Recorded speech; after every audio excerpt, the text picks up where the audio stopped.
pandemi COVID-19 ini kita masih boleh tetap terpelihara sempurna ya oleh karena kasih karunia Tuhan dalam hidup kita. Banyak tantangan, banyak pergumulan dalam kehidupan kita ya saat ini. Tetapi satu hal yang kita harus tahu, kita tetap menjadi orang-orang Kristen yang percaya kepada Tuhan Yesus Kristus. Amin. Amin. Ya, bukti daripada kasih Tuhan dalam hidup kita, kita ada sampai hari ini. Ya, kita boleh kuat sampai hari ini, kita boleh sehat. Ini semua karena anugerah Tuhan. Puji Tuhan. Sebelum kita mendengarkan firman Tuhan, saya beri tema firman Tuhan pada pagi hari ini adalah jika aku lemah, maka aku kuat. Ya. Tema firman Tuhan pada pagi hari ini adalah jika aku lemah, maka aku kuat. Ya. Ini adalah lawan kata. Ya. Kalau kita belajar sama-sama bahasa Indonesia, lemah, lawan katanya kuat. Nah, tetapi ada dalam firman Tuhan dikatakan jika aku lemah, maka aku kuat. Nah, bagaimana orang yang lemah bisa mengatakan bahwa jika aku lemah, maka aku kuat? Ya, kita akan sama-sama baca di dalam firman Tuhan 2 Korintus 12. 2 Korintus 12 ayat yang pertama sampai dengan ayat yang ke-10. Tapi kita akan baca mulai dari ayat 7 sampai dengan ayat yang ke-10. Dan kita akan sama-sama bangkit berdiri untuk membaca firman Tuhan ini. Saya akan baca ayat yang ganjil dan Bapak Ibu Saudara semuanya membaca ayat yang genap. Amin. Ya, saya undang kita sama-sama berdiri. Saya akan mulai membaca ayat yang ke-7. 2 Korintus 12 ayat yang ke-7. Dan supaya aku jangan meninggikan diri karena penyataan-penyataan yang luar biasa itu, maka aku diberi suatu duri dalam dagingku, yaitu seorang utusan iblis untuk menggocok aku, supaya aku jangan meninggikan diri. Tentang hal itu aku sudah 3 kali berseru kepada Tuhan supaya utusan iblis itu mundur daripadaku. Tetapi jawab Tuhan kepadaku, cukuplah kasih karuniaku bagimu, sebab justru dalam kelemahanlah kuasaku menjadi sempurna. Sebab itu terlebih suka aku bermegah atas kelemahanku, supaya kuasa Kristus turun menaungi aku. Karena itu aku senang dan rela di dalam kelemahan, di dalam siksaan, di dalam kesukaran, di dalam penganiayaan dan kesesakan oleh karena Kristus. Sebab jika aku lemah, maka aku kuat. Amin. Terima kasih. Silakan duduk. Firman Tuhan dalam ayat yang ke-10 terakhir dikatakan, sebab jika aku lemah, maka aku kuat. Itulah firman Tuhan. Maka saya beri tema firman Tuhan pada pagi hari ini, jika aku lemah, maka aku kuat. Nah, bagaimana Rasul Paulus ya, seorang rasul yang besar, seorang rasul yang diurapi Tuhan, seorang rasul yang luar biasa dipakai Tuhan, bisa mengatakan bahwa jika aku lemah, maka aku kuat. Ya. Firman Tuhan pada pagi hari ini memberikan motivasi dalam diri saya secara pribadi. Orang-orang yang saat ini sedang mengalami kelemahan, ya, baik dalam ekonomi, kelemahan dalam semangat hidup, ya, melihat situasi saat ini, maka hati kita bisa menjadi lemah.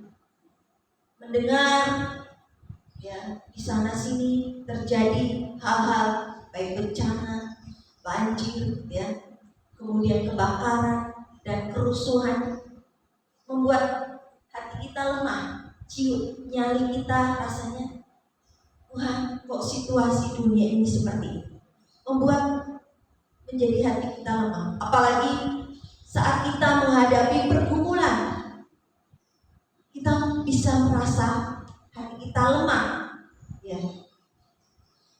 Tetapi firman Tuhan pada pagi hari ini mengingatkan saya secara pribadi bahwa dikatakan, sebab jika aku lemah maka aku kuat. Kalau kita membaca ayat-ayat yang sebelumnya, ya, di mana Rasul Paulus, seorang rasul yang besar, dia menuliskan firman Tuhan ini yang dari Tuhan. Dia tulis, kemudian dia kirimkan ke jemaat yang ada di Korintus. Untuk apa? Untuk menguatkan jemaat-jemaat yang ada di Korintus, ya, menguatkan. Bagaimana Rasul Paulus menceritakan pengalaman pribadinya. Ya, kalau kita baca di rumah, bagaimana dia pengalamannya, bahwa Rasul Paulus pada waktu bertemu dengan Tuhan Yesus secara pribadi sebelum dia ke Damaskus, dan dia mengalami kebutaan. Tapi setelah itu dia disembuhkan, dia mengalami hal yang luar biasa, dia dipakai Tuhan luar biasa, ya. Dari rasul yang dari orang yang dulunya kejam, ya, membunuh orang-orang Kristen yang pada waktu itu, mencari, membunuh, dan berusaha supaya orang-orang Kristen punah pada waktu itu. Bagaimana kejamnya seorang yang bernama Paulus. Tetapi setelah dia bertemu dengan Tuhan secara pribadi dan mengalami Tuhan, mengenal Yesus yang adalah juru selamat, yang mengenal Yesus yang dia layani, yang dia menjadi hamba Kristus, maka dia mengalami pengalaman-pengalaman pribadi. Bagaimana dikatakan bahwa bertemu dengan orang-orang Farisi, ya, orang-orang dari ahli-ahli Taurat, ya, teman-temannya yang dulu, ya. Tetapi di situ dikatakan bahwa apakah mereka orang Ibrani? Aku juga orang Ibrani. Apakah mereka orang Israel? Aku juga orang Israel. Apakah mereka keturunan Abraham? Aku juga keturunan Abraham. Jadi Rasul Paulus mengatakan bahwa dia sama dengan mereka, bahwa dia orang Ibrani, dia juga orang Israel, dia juga keturunan Abraham. Apakah mereka pelayan Kristus? Aku berkata seperti orang gila.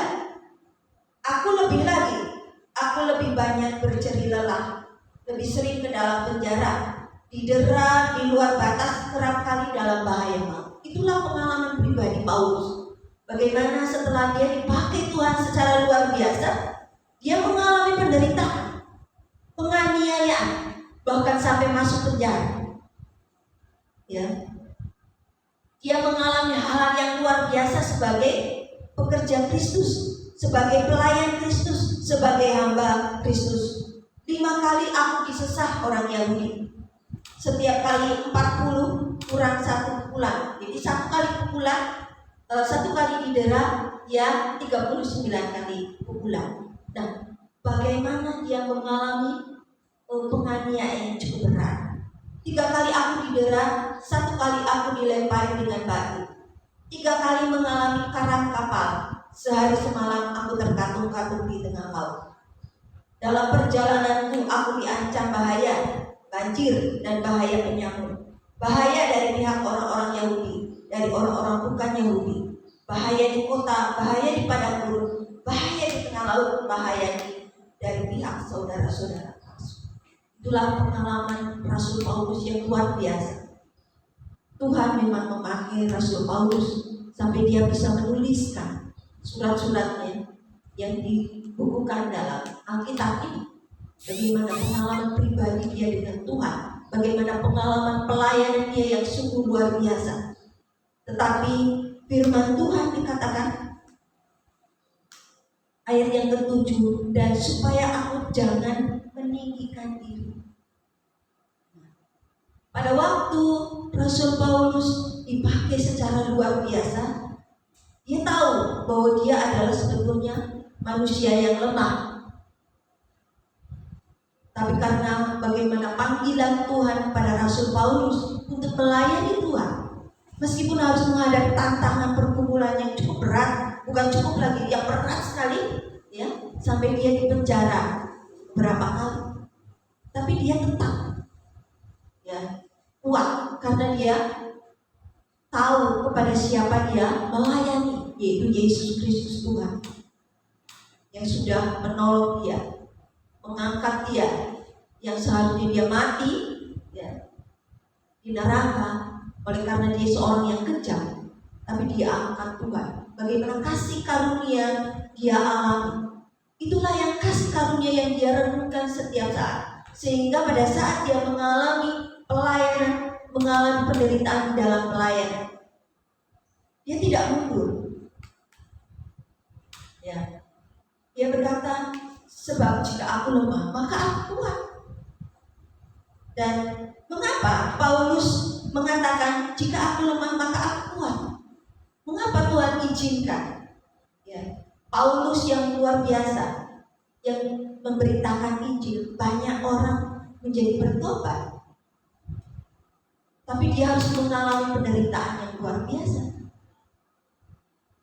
Tetapi tujuan daripada Tuhan, ya, Paulus mengalami penderitaan dan aniaya. Yang pertama adalah supaya dikatakan, dan supaya aku jangan meninggikan diri. Tuhan mengasihi Rasul Paulus yang dipakai secara luar biasa sebagai hamba Kristus, sebagai pelayan Kristus. Ia rela merendahkan diri sama seperti Yesus yang dia layani. Supaya apa? Tujuannya supaya aku, katakan, supaya aku, Rasul Paulus katakan, supaya aku jangan meninggikan diri. Karena firman Tuhan katakan bahwa orang yang sombong, orang yang tinggi hati dibenci Tuhan. Satu hal yang Tuhan tidak suka dengan manusia adalah kesombongan. Lucifer jatuh dia. Karena apa? Karena kesombongan. Nah, Tuhan menginginkan Rasul Paulus tetap, ya, menjadi hamba Tuhan yang setia, yang terus melayani.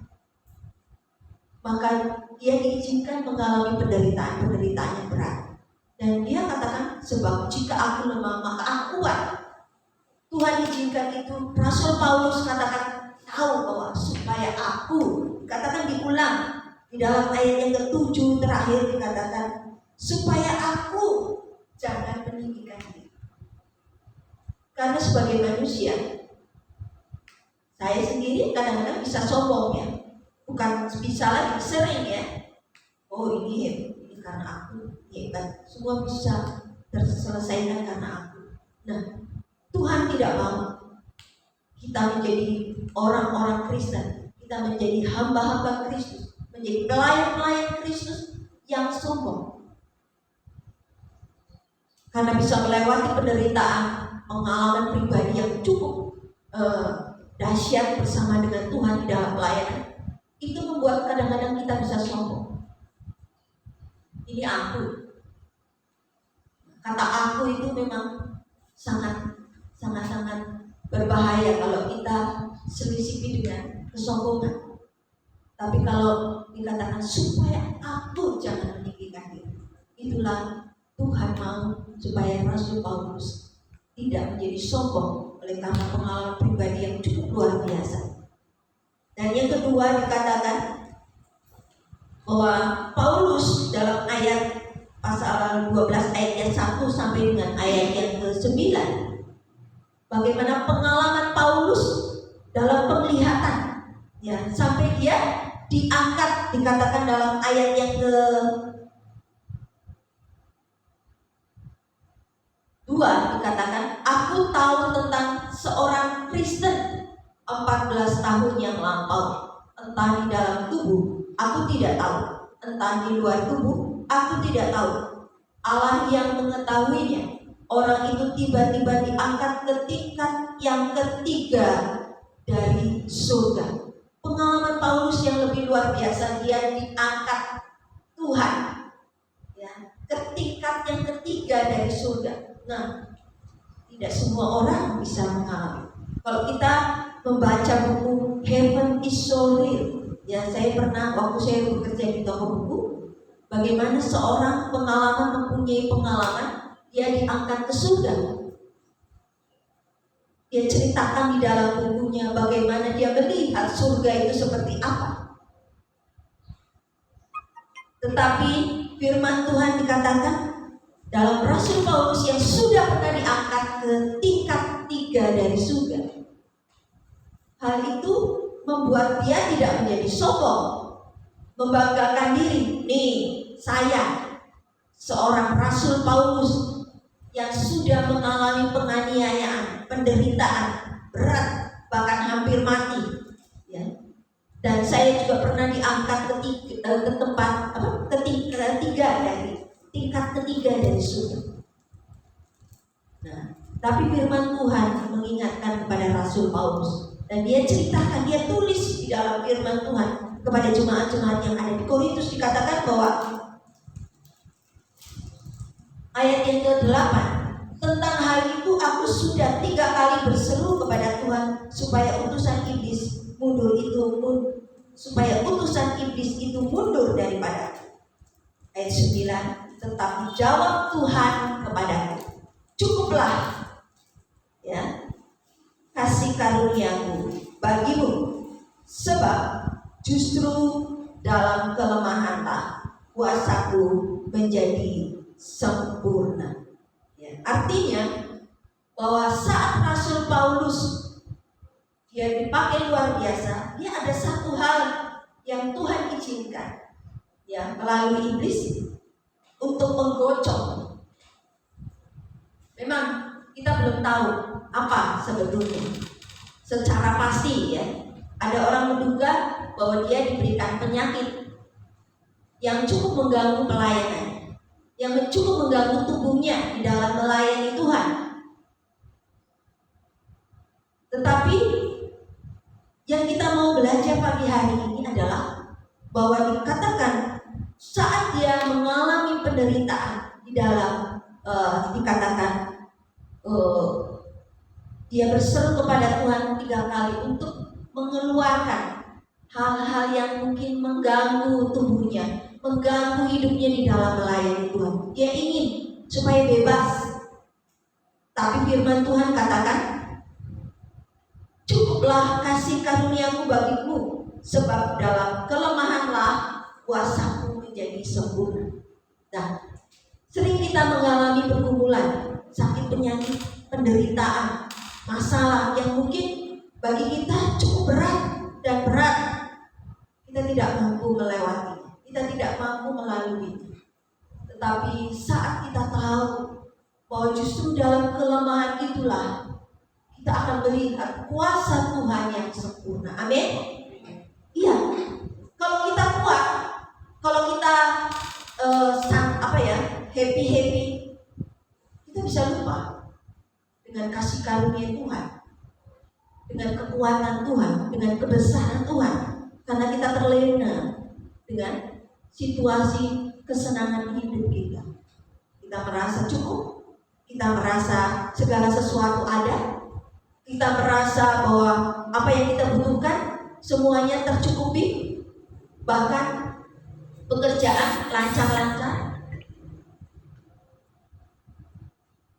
Tapi disitulah Tuhan izinkan kita mengalami pergumulan, permasalahan yang diizinkan ada dalam hidup kita. Kenapa? Tuhan izinkan kita mengalami kelemahan supaya kuasa Tuhan menjadi sempurna. Amin. Disitulah kuasa Tuhan akan bekerja dan diperlihatkan kepada kita sebagai orang-orang Kristen. Tuhan yang saya sembah, Tuhan yang saya layani adalah Tuhan yang luar biasa. Bagaimana pertolongan Tuhan itu menjadi kesaksian dalam hidup kita. Ternyata ini semua karena pertolongan Tuhan. Saya tidak mampu melewati, tapi oleh karena pertolongan Tuhan, kuasa Tuhan disempurnakan dan kita bisa melihat. Itulah tujuan daripada Rasul Paulus mengalami penderitaan, penganiayaan, dan juga dikatakan ada utusan iblis yang menggocok hidupnya. Kita juga sama, ya. Kita mungkin tidak seperti Rasul Paulus yang hebat, ya, yang bisa dipakai luar biasa. Tapi kita adalah orang-orang yang luar biasa, amin. Karena kita punya Tuhan Yesus, kita adalah orang-orang yang luar biasa. Tapi memang pengalaman hidup kita mungkin tidak seperti Rasul Paulus. Penderitaan kita tidak seperti Tuhan Yesus, tidak seperti Rasul Paulus. Tetapi kadang-kadang penderitaan itu membuat kita menjadi lemah, menjadi down. Tapi disitulah firman Tuhan katakan, cukuplah kasih karuniaku bagimu, sebab justru dalam kelemahanlah kuasaku menjadi sempurna. Artinya Tuhan ingin supaya kita ingat kepada Tuhan, mengandalkan Tuhan terus. Ya, mengandalkan Tuhan itu berarti tidak mau lepas dari Tuhan. Meskipun kita sekarang ini sedang happy, sedang bersuka cita, kita tidak boleh lupa sama Tuhan. Apalagi kalau kita sedang mengalami pergumulan yang berat, pasti kita juga ingat Tuhan. Nah, Tuhan inginkan kita dalam setiap saat kita terus belajar mengandalkan Tuhan, dekat dengan Tuhan. Karena disitulah kasih karunia Tuhan akan disempurnakan dalam hidup kita, dan kita mengalami kelemahan kita menjadi kuat. Maka Rasul Paulus dikatakan, sebab jika aku lemah, maka aku kuat. Sampai Rasul Paulus dia bisa mengatakan seperti itu karena apa? Karena dia tahu bagaimana penderitaannya. Tapi dia juga percaya dan tahu bagaimana Tuhan Yesus yang dia layani. Maka dia katakan, kalau boleh penderitaan ini dilakukan dari saya. Seperti waktu Tuhan Yesus mau disalibkan, dia juga katakan dia juga berat sebagai manusia untuk dia tahu dia akan mengalami penderitaan, disalibkan. Tapi apa yang Tuhan doakan kepada Allah Bapa? Kalau boleh cawan ini lalu daripadaku, tapi biar kehendakmu yang jadi. Jadi kalau kita mengalami penderitaan, kita berdoanya jangan Tuhan lalukan penderitaan, jangan berikan aku kekuatan. Amin. Doa kita rubah. Jangan sampai kita menjadi lemah dan lemah sampai akhirnya down. Tetapi justru dalam kelemahan kita, dalam penderitaan kita, dalam pergumulan kita berdoa, Tuhan, saya akan melewati penderitaan ini, tapi Tuhan tolong saya, berikan saya kekuatan. Dan terus percaya, beriman. Iman itu harus disertai tindakan. Saya kemarin bergurau dengan Sandy, saya punya iman, saya juga punya iman. Tapi firman Tuhan katakan apa? Iman tanpa perbuatan pada hakikatnya mati. Jadi harus ada tindakan, harus ada perbuatan. Apa itu perbuatan iman? Kalau kita bisa melakukan setiap hari pekerjaan kita, itu menjadi perbuatan iman kita. Kita lakukan terus menerus. Ada tantangan, ada pergumulan, kita lakukan terus. Itu namanya beriman. Ya. Karena apa? Iman disertai tindakan. Disitulah kita akan mengalami kuasa Tuhan di dalam kehidupan kita. Dan yang ketiga, dikatakan mengapa Paulus bisa mengatakan jika aku lemah maka aku kuat. Ya, dan Tuhan izinkan segala sesuatu terjadi kepada Rasul Paulus, dikatakan dalam ayat yang ke 9b. Sebab itu terlebih suka aku bermegah atas kelemahanku. Mengapa Paulus bermegah di dalam kelemahannya? Orang biasanya bermegah di dalam keberhasilannya, ya. Tapi Rasul Paulus menulis di sini, sebab aku terlebih suka, sebab itu terlebih suka aku bermegah di dalam kelemahanku. Mengapa? Supaya kuasa Kristus turun menaungi aku. Kita percaya bahwa Tuhan Yesus Kristus melindungi kita, menyertai kita, menolong kita dalam setiap hal. Nah, tetapi kita juga harus diingatkan secara nyata bahwa kuasa Kristus itu menaungi kita, terus ya, melindungi, menyertai menyertai kita kalau kita belajar menaungi. Menaungi itu sama dengan menyertai, ya,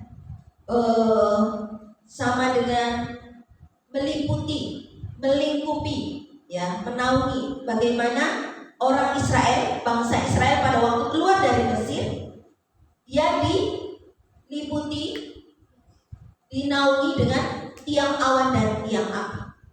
Sama di sini, kuasa Kristus menaungi aku. Artinya menaungi itu di atas kita, ya, meliputi di atas kita, melindungi di atas kita. Kuasa Kristus.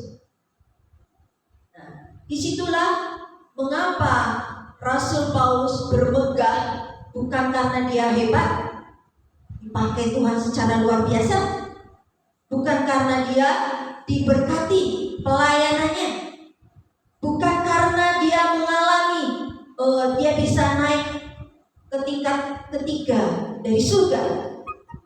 Dia tidak bangga dengan semuanya itu. Bahkan dia seorang dikatakan Rasul Paulus yang adalah seorang yang pintar, orang yang jenius, ya, dia tahu hukum Taurat, dia tahu firman Tuhan. Dia tidak bangga dengan semuanya itu, ya. Tapi dia bangga dikatakan, justru dikatakan, sebab itu terlebih suka aku bermegah atas kelemahanku. Supaya apa? Supaya kuasa Kristus turun menaungi aku. Jadi firman Tuhan pada pagi hari ini, kalau kita sedang mengalami pergumulan, permasalahan yang mungkin membuat kita lemah, kita harus bangga bahwa kita mengalami penderitaan itu, mengalami kelemahan itu. Tetapi jangan terus bangga kemudian terus hidup di dalam kelemahan, kemudian ya sudahlah, tidak, pesimis, tidak. Tetapi kita bangga dalam kelemahan kita, artinya bahwa kuasa Tuhan akan nyata di dalam hidup kita. Amin. Kuasa Kristus akan menaungi kita. Itulah tujuan mengapa Rasul Paulus mengatakan bahwa jika aku lemah, maka aku kuat. Dan dia menuliskan banyak hal. Ya, dia hidupnya ada kekhawatiran, pasti ya. Dalam firman Tuhan ayat yang 11 sampai dengan ayat yang ke-21 pasal 12, di situ judulnya kekhawatiran Paulus. Berarti Paulus juga mengalami kekhawatiran. Tetapi kekhawatiran itu tidak menguasai hidupnya. Kekhawatiran itu ada dalam setiap manusia. Saya juga ada kekhawatiran, ada kecemasan. Tetapi saat kita tahu bahwa Allah yang kita sembah, Yesus yang kita layani adalah Allah yang luar biasa, maka saat kita menghadapi saat-saat seperti ini di dalam masa-masa pandemi PPKM yang mungkin bagi banyak orang membuat situasi ini menjadi lemah, tapi kita sebagai orang-orang Kristen, kita harus bangga bahwa kita bisa mengalami kelemahan-kelemahan kita. Dan saat kita bangga, karena kita tahu bahwa Yesus Kristus yang kita sembah, yang kita ikuti, yang kita percayai adalah Yesus yang mempunyai kuasa untuk menyertai kita, menaungi kita, melindungi kita dimanapun kita berada. Dan juga karunia Tuhan boleh menolong kita. Dan yang terakhir dikatakan supaya kita jangan meninggikan diri. Dua kali ditulis, berarti itu poin yang penting. Karena Tuhan memang dalam firman Tuhan dikatakan bahwa Allah membenci orang-orang yang sombong. Allah membenci orang-orang yang tinggi hati. Orang yang sombong mungkin bisa kita menipu manusia. Oh, kita tidak sombong. Tapi Tuhan tahu hati kita sombong atau tidak. Pikiran kita, perkataan kita sombong atau tidak, itu Tuhan tahu. Manusia bisa kita bisa bermain dengan kata-kata kita. Ya. Sepertinya kita orang yang rendah hati. Ya. Tetapi Tuhan Tuhan tahu hati kita. Apakah kita orang sombong atau tidak? Dan Tuhan tidak mau itu. Maka kita diizinkan mengalami pergumulan masalah supaya kita tetap kuat, supaya kita jangan sombong, supaya kita mengetahui bahwa karunia Tuhan, kasih Tuhan begitu dahsyat dalam kehidupan kita dan akan dinyatakan dalam kehidupan kita, bukan akan lagi, sudah dinyatakan dalam kehidupan kita. Amin. Puji Tuhan. Pagi hari ini kita baca ayat yang terakhir di dalam 1 Korintus 15 ayat yang ke-43b. Bagaimana kebangkitan ini boleh menolong kita, ya. 1 Korintus, kebangkitan Tuhan Yesus Kristus, ya. Di dalam ayat yang ke-43b, ya. Yesus Kristus yang sudah mati bangkit di sini dikatakan ditaburkan dalam kelemahan, dibangkitkan dalam kekuatan. Artinya kita saat ini menabur kelemahan memang. Dalam arti bukan kita sengaja lemah, tidak. Artinya memang kita manusia adalah manusia yang lemah, ya. Kita tidak mampu tanpa Tuhan. Tapi saat kelemahan kita lewati dan kita percaya kepada Tuhan, di situ dikatakan dibangkitkan dalam kekuatan. Artinya kita akan dibangkitkan lewat kekuatan Tuhan. Amin. Puji Tuhan.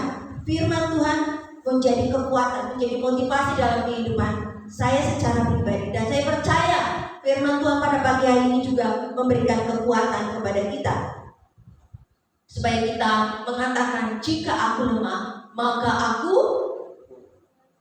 sebab jika aku lemah maka aku kuat. Ya, itulah firman Tuhan pada pagi hari ini. Kiranya boleh menjadi berkat buat kita semua. Saya undang pemain musik. Kita angkat pujian kekuatan di hidupku dapat hanya dalam Tuhan Yesus Kristus.